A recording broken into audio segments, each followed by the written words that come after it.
Hey, good morning. Listen, I got something to say. I only have like about 5 minutes, but I'm going to share it to the best of my ability. And I'm hoping that you will receive it and receive it well. Sometimes we fall head over heels for a person that we meet or we've been together with for a long time. And I think we really fall in love with the potential of that person. We fall in love with what they could be. Instead of seeing the red flags that's right in front of us, instead of seeing what they are showing us in the very beginning. So we give them chance after chance after chance, and we give them the benefit of the doubt. I want to caution against that. Learn to take what they show you and what they say to you and how they treat you and how you witness them treating other people for face value. Because at the end of the day, it's going to come back. What they put out is going to come back. And you don't want to be associated with them or tied to them, because you're going to feel some of that pressure and the heat when it comes back to them. Also, let me say this. Everybody is not called. Everybody is not called to be a preacher. Everybody is not called to be a ministry leader. You have to pretty much hear from God. And if you do not hear from God about the things that you feel that you want to do, you might want to pause and get on your knees, and you need to really ask God to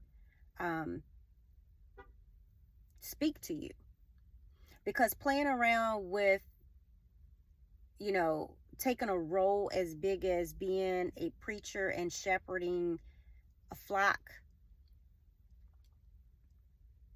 if you don't have your life right, if you don't get down on your knees and you pray, if you don't walk in accordance to God's will, if you are not taking his commandments seriously and applying them to your life and building a strong relationship with him and waiting before you move to hear from him, then you're going about it the wrong way.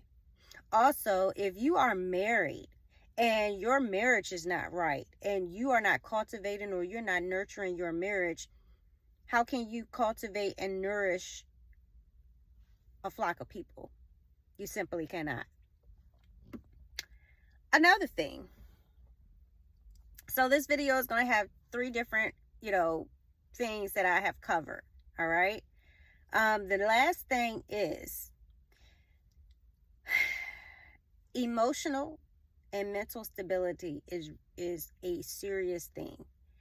And before you get into a relationship or think about marriage with someone, you need to make sure that, one, you are mentally and emotionally stable and prepared for what comes with a relationship or marriage. And if you are on the receiving end and you are mentally and emotionally stable, make sure that you guard your heart and you guard your space, your peace. Because if the other person is not mentally and emotionally stable, they will cause you to decline. What I mean by decline is they'll cause you to lose a part of yourself because you're so wrapped into what they're doing, what they're not doing, why they're like that, trying to get them to explain to you so you can understand. But in actuality, they cannot explain to you. They cannot make you understand because simply they don't understand. If they did, they would already be doing what they need to do to get themselves, in alignment with God and mentally and emotionally stable. Don't get tied into or sucked into someone else's mess. Trauma bonding is real, and being trauma informed is something that I would suggest everybody research. And matter of fact, I think, I'm a mental health first aid responder, and I have taken so many certifications and trainings with trauma bonding. I think I might actually do a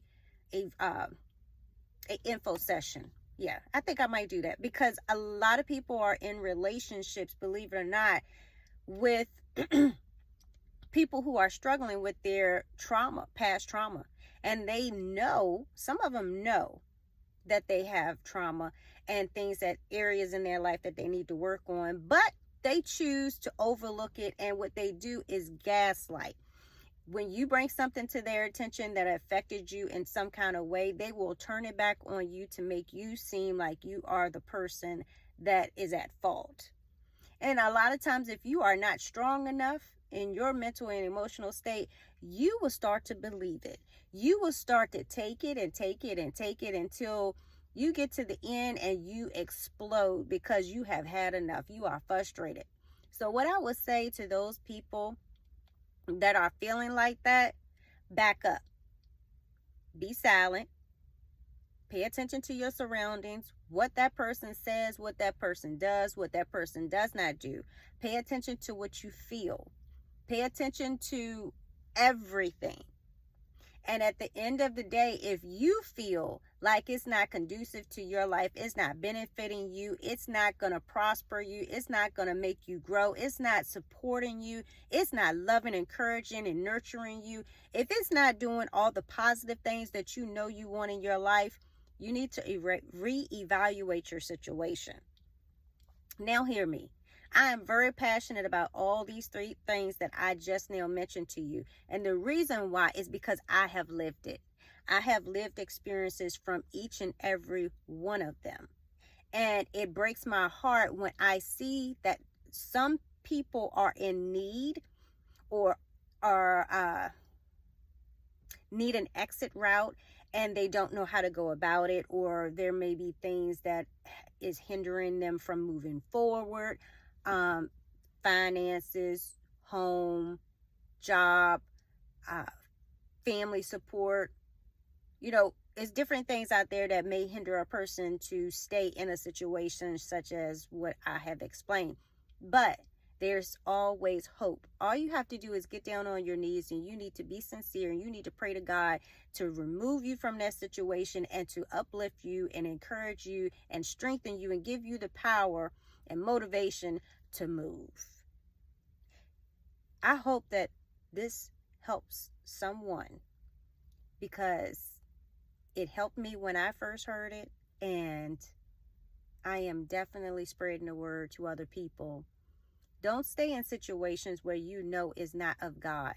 Don't support or don't back someone that's doing wrong or has underlying an agenda and their intentions are not good. Make sure you look out for you, and make sure, most importantly, you are following God's commands and what God wants for your life.